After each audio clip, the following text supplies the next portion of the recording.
Hi, it's me again with Corel Draw Tips and Tricks. And just yesterday I made a video on how to make this square a rectangle without skewing or messing up the corners.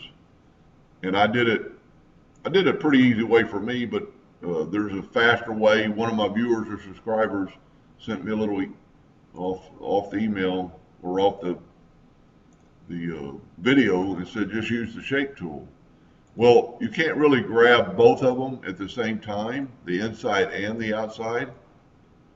And so what you could do is grab the outside, select it all, and move it over. I've changed my nudge distance to 12 inches. Then select the inside, grab it all, and move it over 12 inches. There you have the same scenario, a little bit faster than the way I did it, and probably a lot faster.